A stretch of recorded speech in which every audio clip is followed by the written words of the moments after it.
Sophie the Blonde Bomber, Sophie the Trophy, lit it up again tonight. Man, she has been nothing short of spectacular as of late. 5 of 6 from the floor, 4 of 5 from 3, 3 for 4 from the free throw line, 17 points, 2 assists, 5 rebounds. Sophie, the Blonde Bomber, has been on fire. Sophie stepped it up in a big time way. That is what you need. When your best player is out, you need the ancillary pieces to step up and deliver. And that is what Sophie Cunningham has been doing for this team. Sophie, what you just witnessed isn't just another basketball highlight.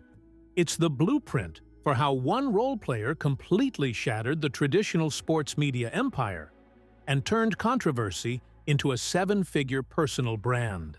I'm Jax Riley, and today we're diving deep into the digital breadcrumbs that reveal Sophie Cunningham's strategic destruction of everything we thought we knew about athlete economics. While other channels are still crying about referees, I've been following the real story, how Sophie weaponized the system against itself and created a replicable template that has sports media gatekeepers absolutely panicking.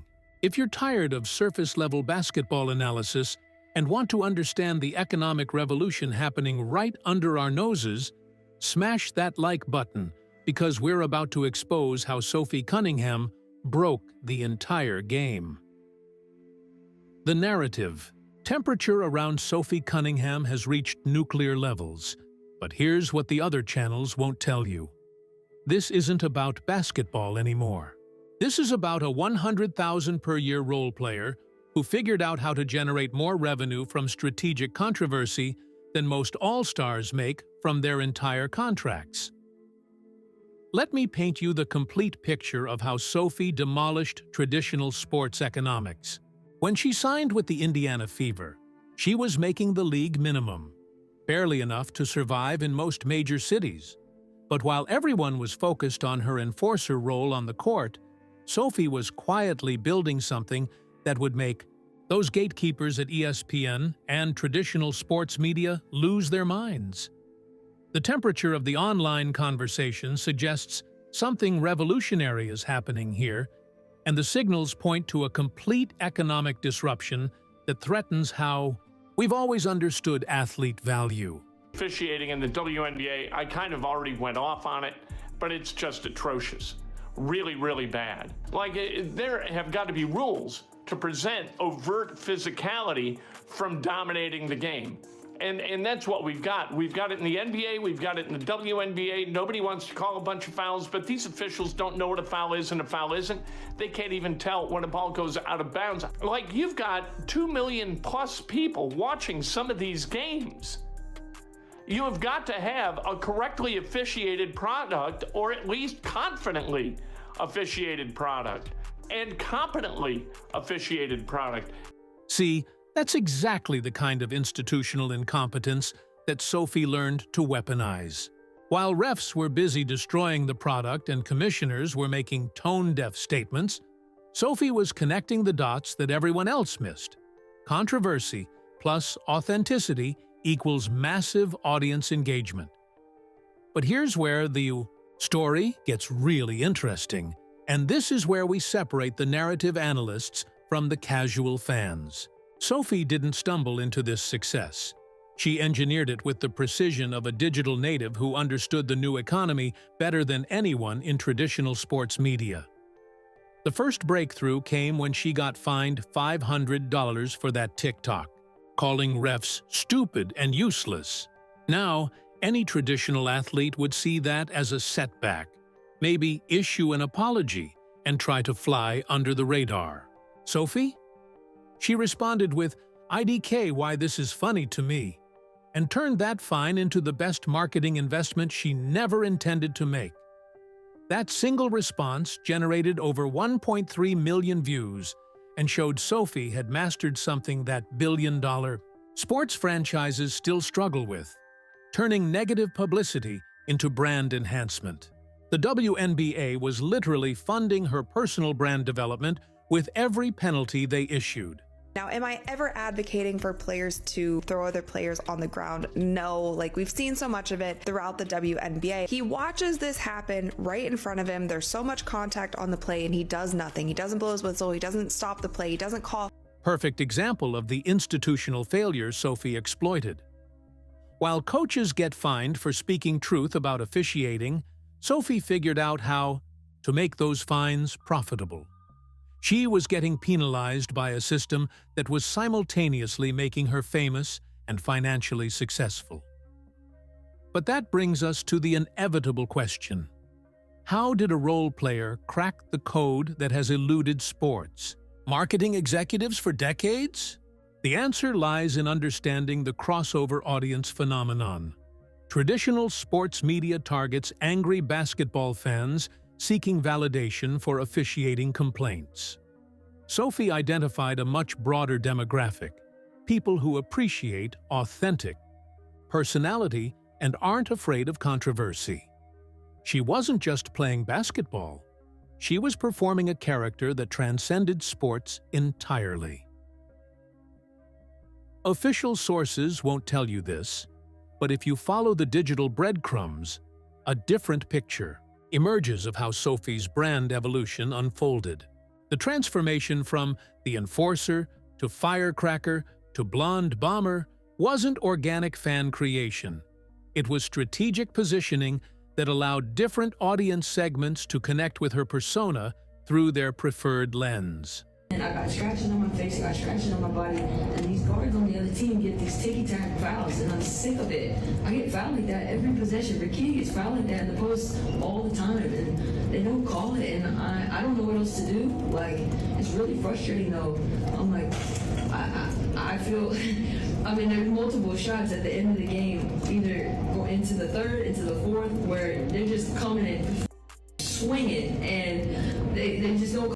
This is the raw emotion that traditional sports media can't manufacture. Kelsey Plum showing physical evidence of officiating failures, while Sophie was busy turning similar experiences into viral content opportunities.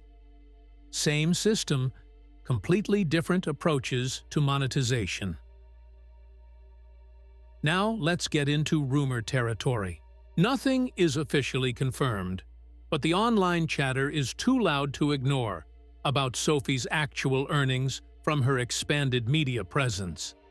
Multiple industry sources suggest she's pulling down more from podcast appearances, TikTok partnerships, and merchandise deals than her entire WNBA salary. The signals point to something unprecedented, a role player who's economically outperforming stars through pure personality monetization. She turned her $100,000 salary into what appears to be seven-figure annual brand revenue by embracing exactly what traditional athletes are taught to avoid: controversy, strong opinions, and willingness to be the villain. Like, I don't even know what the players can do because the players aren't being protected. And I know so many of the times, like, we're talking about this when it comes to the Indiana Fever, but this does happen across the league. There are many plays that we could pull up. Do you guys have any suggestions on what can actually be done? The coaches get fined when they call them out to the media. Like, this is a top-down issue. This is a commissioner's issue.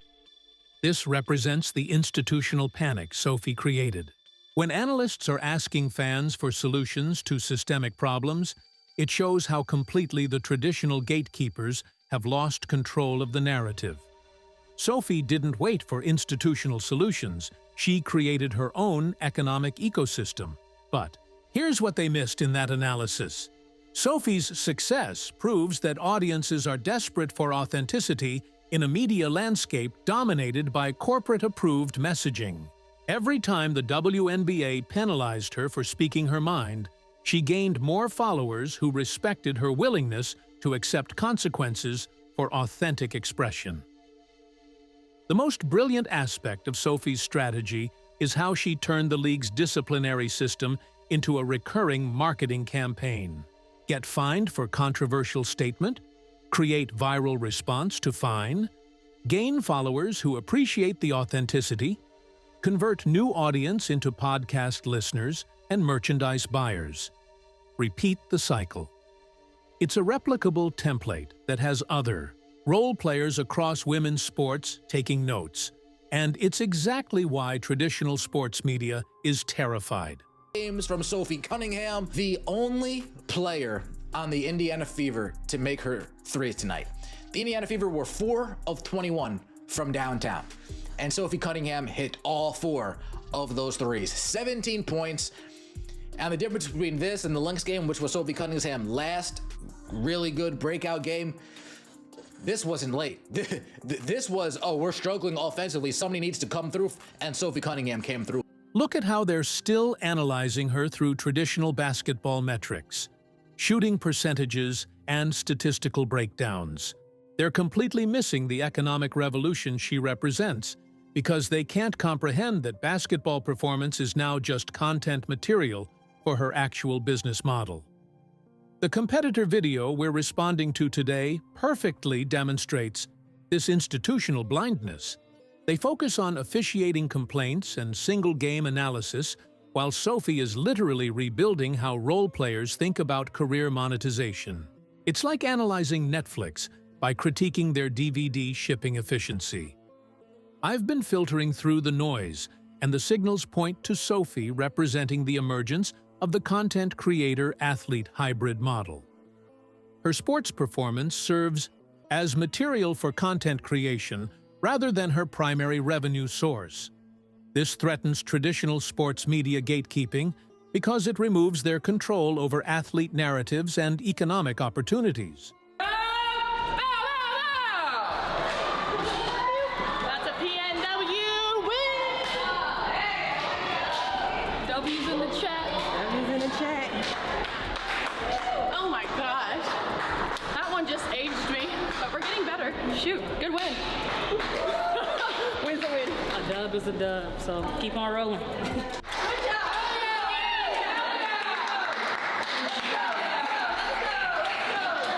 I'm really proud of you guys. There were so many ways in a close game and in game situation where we grew today that were huge for us, y'all. That will pay dividends. So great job. I'm proud of you guys. Everybody contributed. Everybody came in and gave us a lift. Kels, I know it was a tough shooting day, but the way you facilitated and that one big jumper that you made, we dug in and got stops when we needed to. I mean, big time win, y'all. Big time. Even in team celebrations, you can see Sophie's personality driving engagement. That authentic energy translates directly into social media content that generates more value than traditional post-game interviews. She's creating behind-the-scenes access that audiences crave, while other players stick to corporate-approved sound bites. But the story doesn't end there, because Sophie's success is creating ripple effects across women's sports that traditional media can't ignore anymore. Okay, now let's get into speculation territory. Nothing is officially confirmed, but the temperature of the online conversation suggests Sophie's model is being studied by player representation agencies across multiple sports leagues. The whispers indicate that her willingness to embrace controversy and accept short-term penalties for long-term brand gains is becoming a formal strategy recommendation. If this trend accelerates, we could see a complete transformation of how role players approach career development.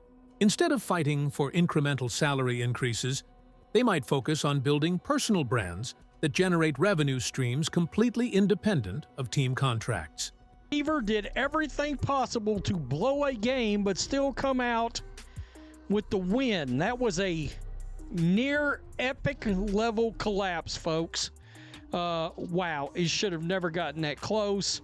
Lexi Hull, Stephanie White waited till the very, very last minute to put Hull in on defense. She should have been in there from 2 minutes in, 2.5 minutes in on defense. They could not seem to get a big rebound to save their life, and this almost turned into a disaster. Championship team principles are being redefined by players like Sophie, who understand that individual success and team success can coexist when you control your own narrative. She stepped up on court while simultaneously building her brand off court. That's next-level strategic thinking.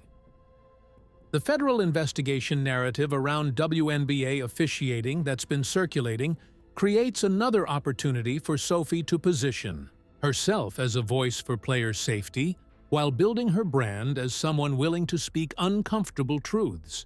Whether or not government intervention actually happens, Sophie has already positioned herself as a key figure in that conversation.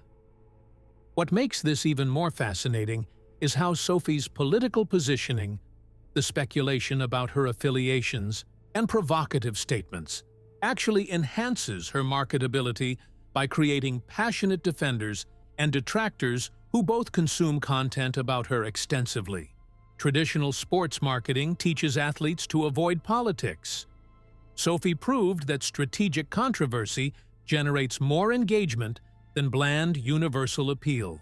The Indiana Fever just almost pushed me to a heart attack. The Indiana Fever nearly blow a 12-point fourth quarter lead. We allow the Seattle Storm to go on an 11-0 run in the fourth quarter. Stephanie White, I keep telling y'all, I don't trust her. I'm sorry. We give up a 11-0 run within the last 4 minutes to let this team cut the lead down. The heart attack-inducing drama around game outcomes is exactly the kind of emotional investment that translates into sustainable audience engagement. Sophie creates that same emotional investment in her personal brand through strategic controversy and authentic personality expression. But connecting these dots reveals something deeper about audience psychology that traditional sports media completely misunderstands. People don't just want to watch great basketball, they want to connect with personalities who feel real and unfiltered. Sophie provides that authenticity, while most athletes hide behind corporate messaging. Boy, they almost blew it. Nonsensical whistles to stop runs, or how about blowing a whistle to stop the other team's run? Coming out in the second half, I will never back off of this. When you come out in the second half and you start losing leads, that is a coaching issue. I don't care what sport you're in. All right? Because what that tells you is the opposing coach went into the second in the halftime, made adjustments. The other team comes out and they start figuring it out. Well, it's up to your coach. It's up to your coach to make adjustments against that adjustment.